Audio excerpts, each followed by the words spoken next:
I've always been alone.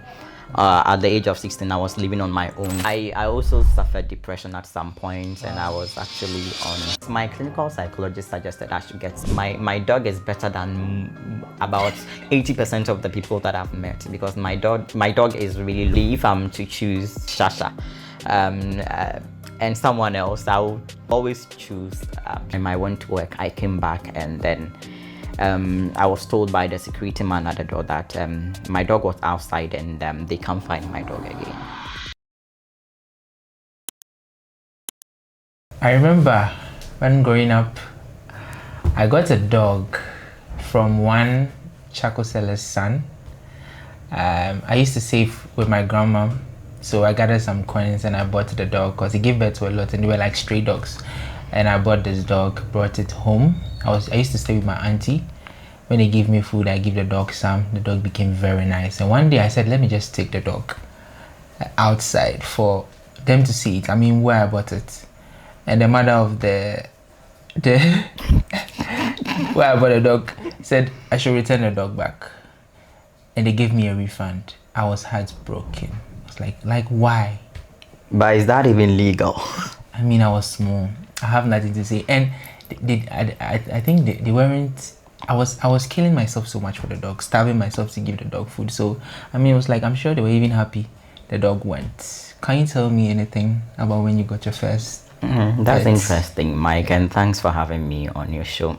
So, me with animals actually started when I was younger. My dad loved animals a lot. We had a fountain and a food trough for birds specifically. Wow. We have to put feed and water early at 6 a.m.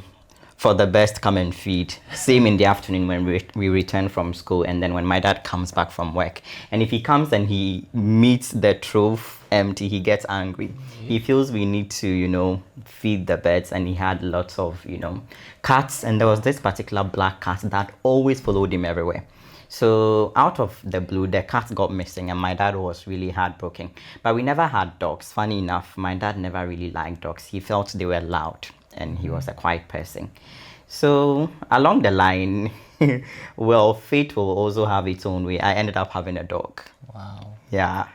And it's sad to get to know that she's no more with me. But I think she's one of the best things that ever happened to me. Well, her name was Shasha. Before we get to, I think you just said she's no longer with you. Yeah. How did you get Shasha? So, interestingly, I work as a journalist. Okay. And there was this dog trainer who wanted our media house to cover his dog lecture. So I was assigned as the journalist to go and cover the event. And I think I impressed him with what I did. And so we kept contact with each other. And then about 3 months later, he told me he had a surprise for me. And so I should meet him at East Legon, where he was having a dog show. So I drove there with my brother. Okay. And there the dog was Shasha. Very pretty dog. She was actually a Maltese and a poodle, so a multiple. Yeah.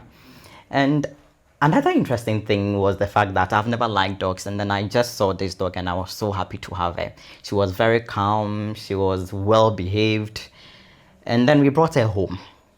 And that's how the journey started. The question I want to ask you is, throughout the journey, would you say, let's say, between pet parenting and human parenting, as you got Shasha, what would you say the difference is? So aside from growing with my mom and my dad, I've always been alone. At the age of 16, I was living on my own. So I always kept to myself, even though I liked people, but I always wanted to be alone. Having Shasha taught me how to be responsible, how to also learn to care for another person, which is empathy, and how to be patient, because sometimes I have to cling after her.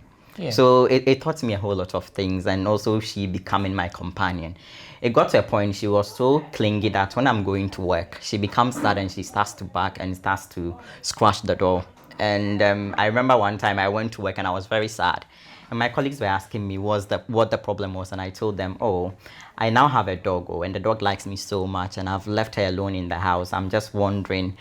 When I was leaving, she was barking. But then, so I called the dog owner, and he told me that, the dog is in a new environment and she's so attached to me. But I should just learn to ignore her sometimes so that she won't be too clingy. And when I'm not around, she'll be able to just be there for herself. But I just couldn't do that. He even told me to be feeding her once a day.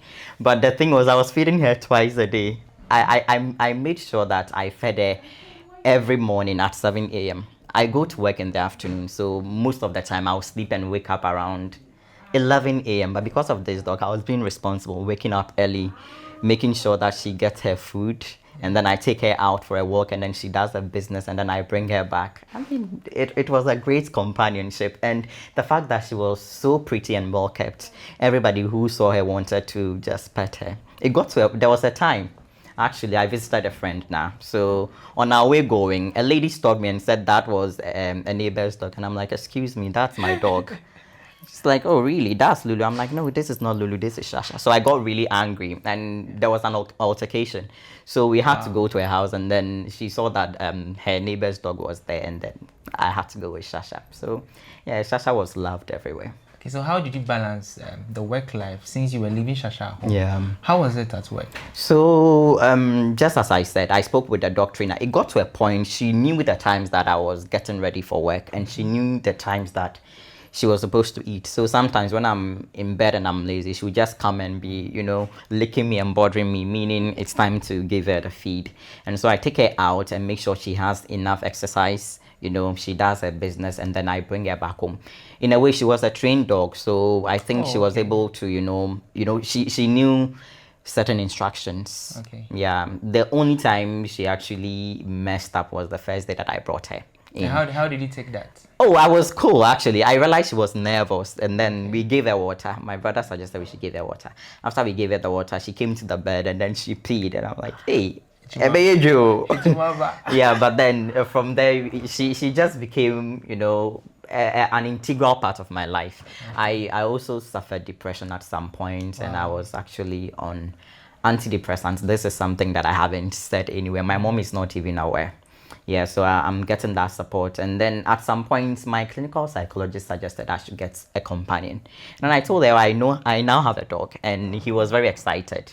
Yeah, because I also got to know that he had 3 dogs. And the dogs were more like, his family.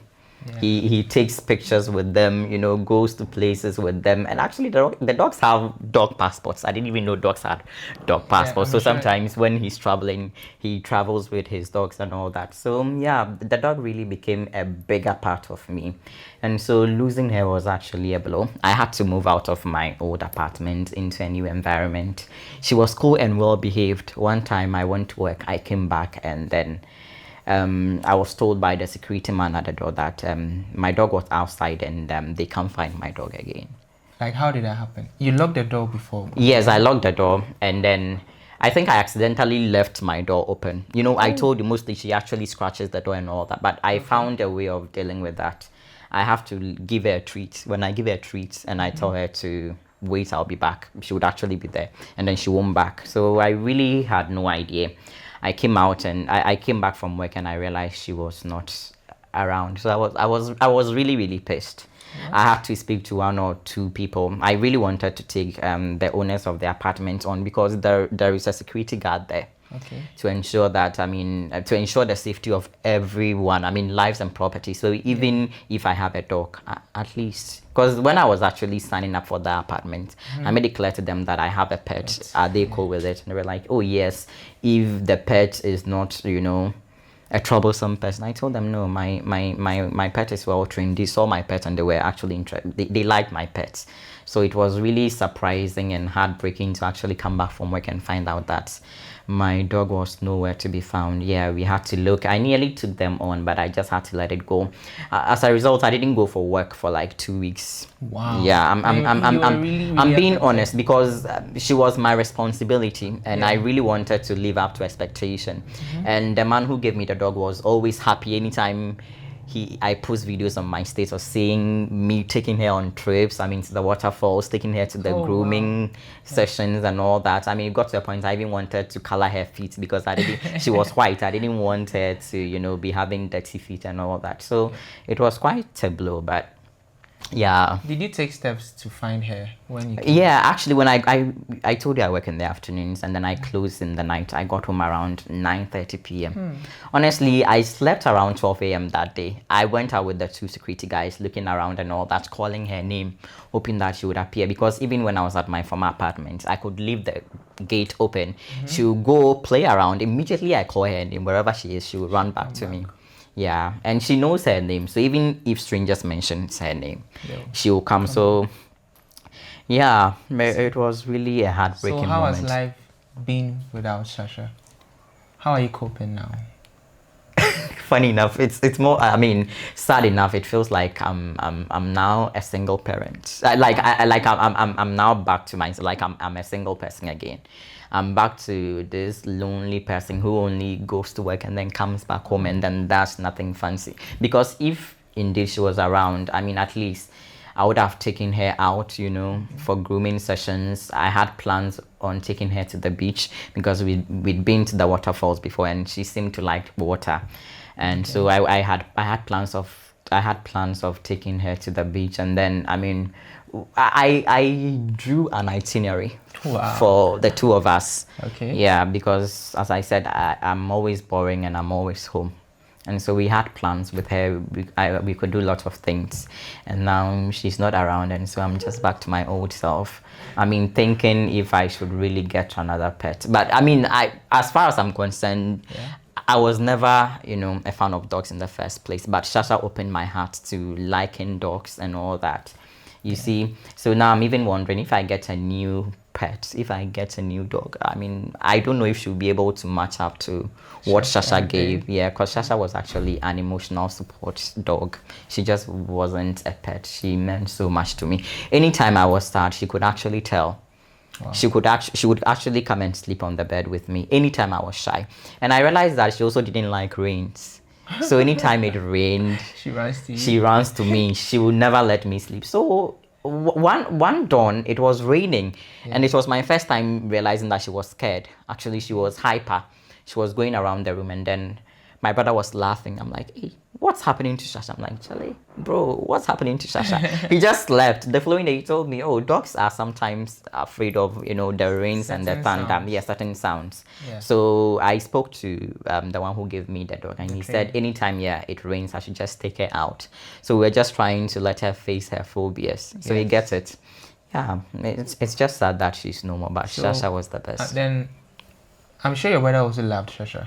So my brother pretended he never liked Shasha, but when he was around, I'm telling you something. Okay. Anytime he sees me with Shasha, he will be shouting, "Hey Shasha, hey," that kind of thing, trying to bully her. But when I'm not around, I got to realize that when I'm not around, he'll go out, get her treats, buy her sausages. I'll be there, and then he'll be sending me cute pictures of him and Shasha, and then I'll be angry. I'm like, yo, Charlie, stop stealing my dog. Oh, my dog and I mean, the dog has more love for me. We can't share the love of my dog.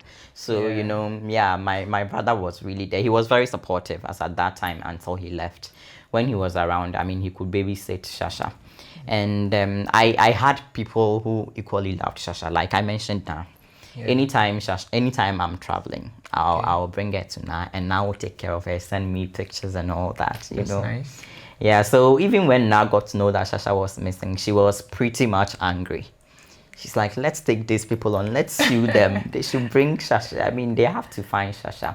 And even if they are to replace another dog, as I said, Shasha is my first love, Exactly. That I don't think any other dog can fulfill. Let me ask another question. Do you think Ghanaians in Ghana rate dogs that much?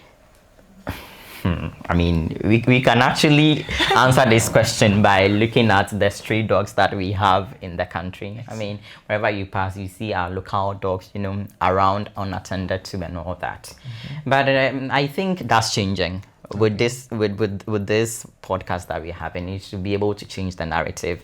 And with some people that I've also come across, I mean, trying to educate the public about, dog safety and the fact that these animals are companions. And, they serve as companions. They also serve as, security or like watchdogs generally, It's high time we educate Ghanaians that dogs are very important. And another, misconception is the fact that when you have a foreign breed, it means you are the D. Hey, I wanted to ask this question. How was the cost in keeping Shasha? To be very honest with you, it was really moderate for me. Okay. The only thing that I found very expensive was the anti-lice and anti-tick medication. Yeah. Which was around 750 cedis. Jeez. But the grooming, and that actually, I didn't care buying it. You know why? Shasha meant a lot. Yeah. It meant that she wasn't going to lick her body, to ward off all those lice and ticks and other, insects. It meant she was free for 6 months. So spending that, amount of money, with what Shasha provided me, it was really insignificant for me. Basically, that was the only expensive thing that I could see that I spent much on. With her feeding, she didn't even like the foreign food. So I had to train her in a hard way that was breaking my heart.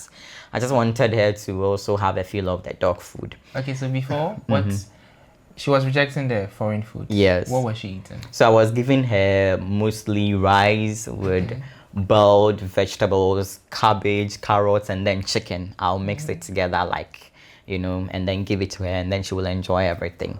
And she loved sausages, but I was worried. Why? That she was going to end up with lots of worms in her stomach. You just have to deworm everything. Exactly. Yeah. You see, and you were talking about cost. The dewormer is not even expensive. Yeah. You get it. Compared to what the humans take, theirs is even way cheaper. Wait, what you said is not even expensive. Expensive is relative. Somebody was, why are you even buying dewormer for a dog? Oh, come on. That's what some people are going to say. See, I met as a result of Shasha, I have met lots of dog lovers. At my workplace, there are a lot of experts. I came across this dog that has lived for the past 13 years. Wow. The dog has undergone 2 major surgeries and the dog is still alive. Wow. And well taken care of. The dog was in the United States, and after the owner got unemployment in Ghana, he had to bring the dog. And the dog is being taken care of, and all that. A very lovely dog. And he tells me that the dog, he lost his parents. Wow. And they had the dog. The dad bought him the dog. And so, it in a way compensated for the loss. It helped him through grief and all that. So I think dogs are really important creatures. Okay. If for lack of better words, a dog hater, quote unquote, I've actually come to really love dogs, then I think everybody is capable of really loving dogs. Okay, so if you could give one advice to a new pet parent, what would it be? So the first thing I would say is you're getting it from a dog. I don't know where you're getting your dog from, but even if it's a gift, the most important thing is you should be able to build that emotional connection with your dog. At least, so dogs are creatures, they also have feelings. So upon getting them, let them know that you care about them. Get them food, get them water, pet them. These little things, you get to realize that, they'll be drawing closer to you. I think the most important thing is just, show them love and compassion. Dogs are not really that difficult to care for. I've only had a multiple and it wasn't really difficult to care for her.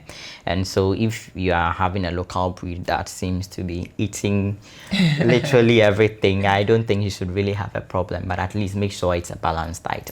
It shouldn't really cost much having a dog, In a way, it helps you in so many ways. For me, I feel it makes you responsible because exactly. you have a child. Yes. And it's even more, I wouldn't say it's even more difficult because one, the dog can't tell you I'm having a headache. Yeah. It makes you very vigilant and extremely responsible. You're making sure, as you said, with a tick and flea, you buy medicine that takes care of it for the next 6 months. So it puts you on your feet. It makes you know. For me, I feel like it prepares you for if you want to have a baby. You get it. You've started it. Seriously, because I love to sleep, and I'll make sure I get at least like 7 hours sleep. Yeah. And immediately Shasha came in, that had to change. I have to be responsible for her, making sure that she eats.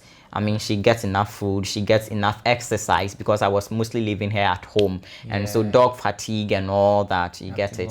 And so, yeah, I have to, I close at 8, I get home around 9 o'clock. I have to take her on walks at least for 10 minutes, give her a treat. I mean, let her exercise a bit. You're even exercising on your own too. Exactly. So both the dog and you. Yeah. So helping you emotionally, psychologically, physically. Yeah, and the fact that you actually get compliments. There was a time one neighbor said, "Hey, come away then home for papa." And yeah, you get it. So about these comments, do you think it's fair to the local dogs? Absolutely not. Yeah, you get it. And we really need to, change that perception. Recently, I got to find out that a friend of mine is keeping one of our local breeds. I saw the dog and I never believed it was one of our local brown breeds. Looking very nice. Looking very nice. And our local breed could actually understand simple instructions. Sit, come. Hey. A very big, the dog is really big. When I actually saw him, I was scared. Wow. Yeah, I don't like to use it referring to, when I actually saw the dog, I was very scared. And he told me, oh, the dog is just like Shasha.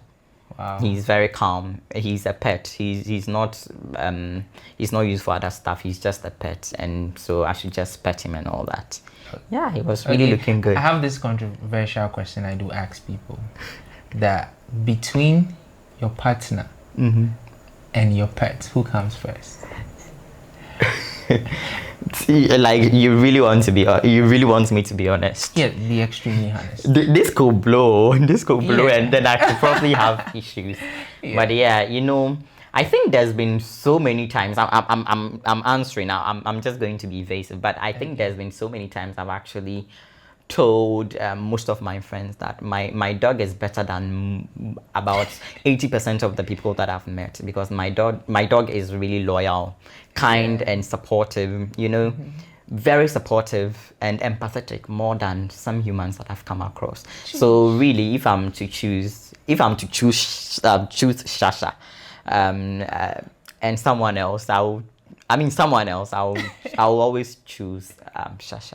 You always choose Shasha. Are you ready for this table? But never say never, but I will always choose Shasha. You have no idea. I was at my lowest moment when Shasha came in. Yeah, I told you I had started therapy a month into it because I was having suicidal intentions and all that. And then Shasha came in. It felt like the universe was just speaking to me, and Shasha changed everything. I get home and she jumps at me. Immediately I mention her name, she starts, scratching the door. I open the door and she's jumping around me.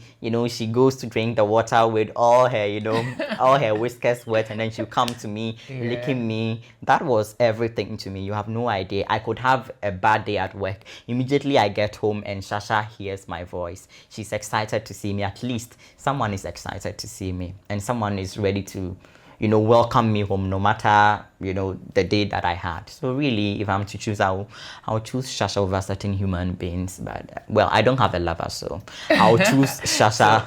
So okay, till then. Okay, so let's hold on for Shasha for now. Yeah. Maybe when you find love, then we'll come back to the question. Absolutely. I would like to have you again to see you answer that question. Sure. It's been an interesting conversation. Yeah. And funny enough, you are the first person to be on Typos podcast. Yeah, and it's been a honor for you to accept to shoot this with us. I mean, the setup where we are shooting from. I mean, today it's going to be history. Exactly what I'm saying. I mean, the first pet podcast in the country, or maybe Africa. Yeah, because I think seriously, I've checked YouTube I've not seen any channel dedicated for just pets. It got to a point, there was this neighbor of mine who really loved dogs. She was always feeding stray dogs, and I got angry until I got Shasha. And Shasha really loved her so much. And she was telling me, oh, Shasha is really cute. Be taking pictures and be selling them on Pinterest. I'm like, oh, really? You know, Shasha is just someone that I love so much. I can't be using her for kind of financial gains. But yeah, that's just it. It's heartbreaking that Shasha is nowhere to be found. Yeah, Shasha, wherever you are, Steve loves you still. I honestly do. So do you plan on getting another dog very soon? Absolutely, but not, I hopefully in January. Okay, so not now. Yeah, hopefully in January. Which breed will you go for this time? Maybe a poodle or a Maltese or a mixed breed. I don't know. I'm scared of change. I feel like I would want to get. I don't know, but I think Mr. Sam will be the best person to. Yeah. You know, he would find the best breed for me. I feel like anytime I want to get a breed, anytime I want to get a dog, I'll just go to him because he actually looked at my personality and didn't know what I was going through, but felt like I needed a companion. That alone meant everything to me. Yeah, and I like one thing about him, the fact that he would actually look at you and examine you before he even gives his dog or sells his dog to you. He's not selling them because he wants to make money. He wants to make sure that you'll be able to take care of them. Yeah, Mr. Sam, wherever you are, I appreciate you so much. One funny thing is I also know him. Yeah. Yeah, and we are planning on shooting an episode with him also. I'm waiting to see you, Mr. Sam. He has an interesting story. I think I can't wait for the dog to hear. I mean, for the dog or the pet's world to hear. Yeah. So, Mr. Sam, watch out. We'll be coming to you very soon. Yeah. I think today has been an interesting conversation. Absolutely. Typos Petcast is open. It's a home for pet owners. So if you have some stories about your pets, their relationship, sad moments, good moments, you can just reach out. Kindly subscribe to this channel. Follow us. I mean, we have more and exciting things coming. So Steve, thanks for coming to Typos Petcast. It's an absolute pleasure and thanks for having me. All right. Bye.